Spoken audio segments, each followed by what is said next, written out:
A piercing arrow shot through the clouds from above, and the dragon caught it precisely before deliberately showing weakness and feigning injury, planning to plunge into the river to complete the self-harm scheme scam. But who would have expected the riverbed to be shallower than anticipated?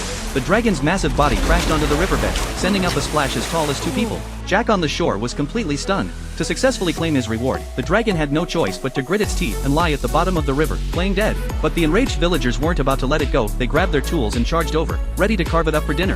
The terrified dragon spread its wings and escaped into the sky at lightning speed. Only then did the villagers realize they'd fallen victim to a new type of scam. The angry crowd immediately turned and lunged toward Jack and his companions. Just as Jack grabbed his partner to flee, they found themselves completely surrounded. Right when he thought this was the end, the dragon that had escaped earlier came swooping back, snatched up everyone in its claws, and soared into the clouds, rescuing them from the villagers' fury. The dragon brought everyone to King Arthur's tomb and revealed a secret buried for years. Only by performing great acts of kindness could one enter the dragon's sanctuary after death.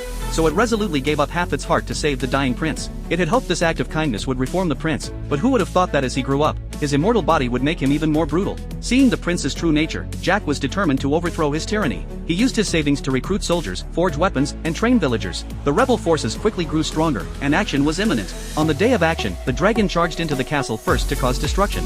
Seeing things going badly, the prince fled in panic with his men, exactly what the rebels had planned. Archers already lying in ambush in the forest drew their bows, and arrows pierced through the prince's chest. But at that moment, the dragon in the sky suddenly let out a wail and crashed down, captured on the spot by soldiers. Only then did the prince realize his life was connected to the dragon's. He immediately rode back to the palace to stop his men from acting. Late at night, Jack snuck into the palace to rescue the dragon, but it stopped him. "As long as I live, the prince cannot die." It begged Jack to kill it, but by then Jack had come to see it as his closest friend and firmly refused. In the critical moment, the prince suddenly appeared and took Jenny hostage, using her to force Jack to comply. The dragon looked meaningfully at Jack and lifted the scales on its chest. Jack had no choice. He grabbed the battle axe and hurled it with all his might. With the dragon's final mournful cry, the prince's heart also stopped beating, and he collapsed heavily to the ground. Having completed its final redemption, the dragon transformed into a beam of golden light and finally soared toward the dragon sanctuary it had longed for.